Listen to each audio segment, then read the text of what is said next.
പ്രകാശ് ബാരി ഇവിടെ സംവിധാനം വിനയ എഴുതുകയാണ്. ഹേമ കമ്മിറ്റി റിപ്പോർട്ട് വെളിയിൽ വന്ന സാഹചര്യത്തിൽ മലയാള സിനിമയെ ഇന്നും നിയന്ത്രിക്കുന്ന പ്രമുഖരെ, ദയവായി നിങ്ങളുടെ മനസാക്ഷിയുടെ കണ്ണാടിയിലേക്ക് നോക്കൂ. നിങ്ങളുടെ മുഖം വികൃതമല്ലേ?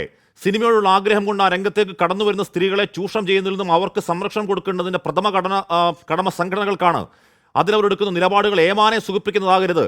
സ്ത്രീ സുരക്ഷാ ബോർഡിന് ഗൗരവതരമാണ് സിനിമയിലെ മാഫിയാവൽക്കരണത്തിന്റെ തൊഴിൽ വിലക്കിന്റെ മാഫിയാവൽക്കരണം. ആ ഉമ്മാക്കിയാണല്ലോ ഈ പീഡനങ്ങളുടെ എല്ലാം ബ്ലാക്ക് മെയിൽ തന്ത്രം. ശ്രീ പ്രകാശ് ബാരെ ഇവിടെ നമുക്ക് ഈ വിഷയത്തിൽ അഭിമാനിക്കാനൊന്നും, ഇത് രാജ്യം മൊത്തമുള്ള ഫിലിം ഇൻഡസ്ട്രികളിൽ ഒരുപക്ഷെ ഇതിനേക്കാൾ കൂടുതൽ ഭീകര നടമാടുന്ന ഇൻഡസ്ട്രികൾ ഉണ്ടാകാം. കേരളത്തിൽ മാത്രം അത്തരം ഒരു കമ്മിറ്റി ഉണ്ടാകുന്നു, കേരളത്തിൽ മാത്രം അത്തരം ഒരു പഠനം ഉണ്ടാകുന്നു, കേരളത്തിൽ മാത്രം അത് പുറത്തേക്ക് വരുന്നു, കേരളത്തിൽ മാത്രം പൊതുസമക്ഷത്തിന് മുൻപാകെ അത് നീറുന്ന ഒരു പേപ്പർ കെട്ടായി പോയിരിക്കുന്നു.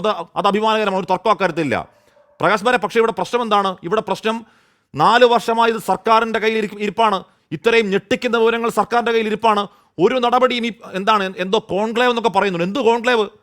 നടപടി അടിയന്തരം ഉണ്ടാവണ്ടേ ശ്രീ പ്രകാശ് ബാരെ?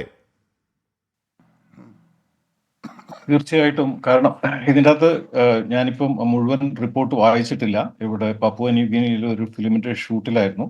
പക്ഷേ അതിൻ്റെ ഹെഡ്ലൈൻസ് ഒക്കെ വെച്ച് കണ്ടപ്പോൾ തീർച്ചയായിട്ടും നമ്മൾ ഇത്രയും കാലം പറയുമ്പോഴും അത് അങ്ങനെ അല്ല എന്ന് നിഷേധിച്ച് കേരളത്തിലെ പൊതുസമൂഹത്തിന് തെറ്റിദ്ധരിപ്പിച്ചുകൊണ്ടിരുന്ന സിനിമ അസോസിയേഷനുകൾക്ക് ചുട്ട മറുപടിയാണ് ഈ റിപ്പോർട്ട്. കാരണം ഇപ്പോ ഇതൊരു സ്റ്റെപ്പ് ഫോർവേഡാണ്, ഒരു പടി നമ്മൾ മുന്നോട്ട് പോയിരിക്കുകയാണ്. ഇപ്പം ജനങ്ങൾക്ക് വളരെ കൃത്യമായിട്ട് അറിഞ്ഞിരിക്കുന്നത്. ഇവിടെ ഇപ്പം മന്ത്രിയും അല്ലെങ്കിൽ ഇവിടെയുള്ള അസോസിയേഷനുകളൊക്കെ ചോദിക്കുന്നത് ആർക്കാണ് വെപ്രാളം, ഇതിൽ ഞങ്ങൾക്കൊന്നും ചെയ്യാനില്ല, ഞങ്ങളുമായിട്ട് ഇത് യാതൊരു ബന്ധമില്ല എന്നൊക്കെ പറയുന്ന അസോസിയേഷനും എന്താണ് ഇത്രയും വെപ്രാളം എന്ന് ചോദിക്കുന്ന മന്ത്രിയൊക്കെ മനസ്സിലാവാത്തൊരു കാര്യമുണ്ട്. ഇവിടെ കേരള സമൂഹത്തിൽ 50% സ്ത്രീകളാണ്. ബാക്കിയുള്ള 50% അവരുടെ ആങ്ങളമാരും പെങ്ങളും അല്ലെങ്കിൽ ആങ്ങളമാരും അച്ഛനും മക്കളും ഒക്കെ ആയിട്ടുള്ള ആൾക്കാരാണ്.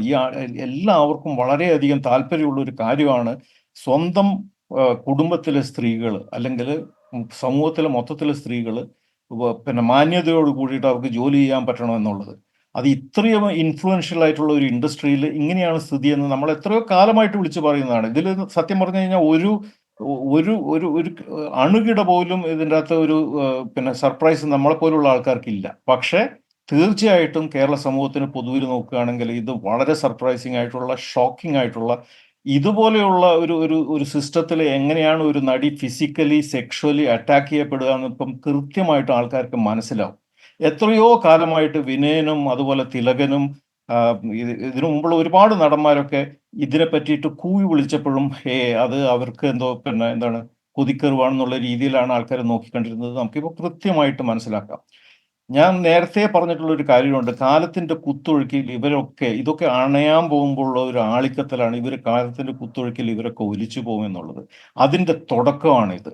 അത് തീർച്ചയായിട്ടും. കാരണം ഇനിയിപ്പം ഇത് നേരത്തെ ഭാഗ്യലക്ഷ്മി പറഞ്ഞതുപോലെ ഇത് വന്നു എന്നുള്ളത് ഒരു കാര്യമാണ്. പക്ഷെ ഇതിൻ്റെ അകത്ത് തന്നെ ഒരുപാട് കൃത്യമായിട്ട് തെളിവുള്ള അലിഗേഷൻസ് അതിന് സുവോമോട്ടോ ആയിട്ടോ അല്ലെങ്കിൽ സർക്കാരോ അല്ലെങ്കിൽ കോടതിയെ കൊണ്ടോ അവർക്കെതിരെ കേസ് എടുപ്പിക്കേണ്ടതാണ്. പക്ഷേ ഗവൺമെന്റിന്റെ ഭാഗത്ത് വളരെ കൃത്യമായിട്ട് ഇതിൽ വളരെ കൃത്യമായി പഠിച്ചിട്ട് ഇവിടെ ICC പോലും മര്യാദയ്ക്ക് എത്രയോ കാലത്തിന് ശേഷം, എത്രയോ ഡൈല്യൂഷന് ശേഷമാണ് ICC എന്ന് പറയുന്നത് ഇവിടെ ഏർപ്പെടുത്തി തുടങ്ങിയിരിക്കുന്നത്.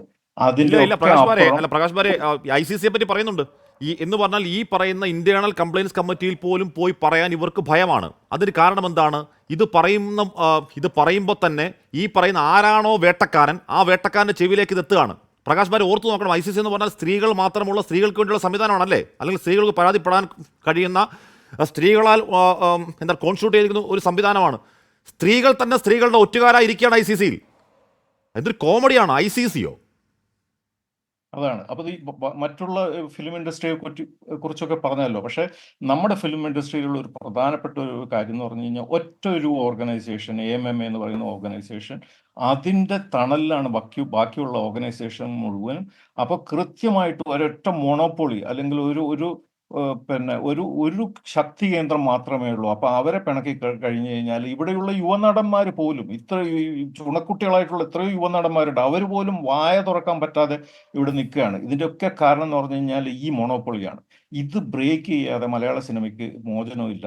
ഇതിന്റെ തുടക്കമാണ് ഇത്. കാരണം ഈ ഈ ഒരു ടിൽറ്റഡ് ലാൻഡ്സ്കേപ്പിൽ ആർക്കും പിടിച്ചു നിൽക്കാൻ പറ്റില്ല. ഒരു ലെവൽ പ്ലേയിങ് ഗ്രൗണ്ട് സെറ്റ് ചെയ്യേണ്ടത് മലയാളി സിനിമാ പ്രേമികളുടെയും ഇവിടുത്തെ സർക്കാരിന്റെയും ഒരു ചുമതലയാണ്. അത് നമുക്ക് അതിന്റെ ഒരു പ്രധാന ഒരു ആദ്യത്തെ പടിയായിട്ട് നമുക്ക് ഇതിനെ കാണാം. ശരി.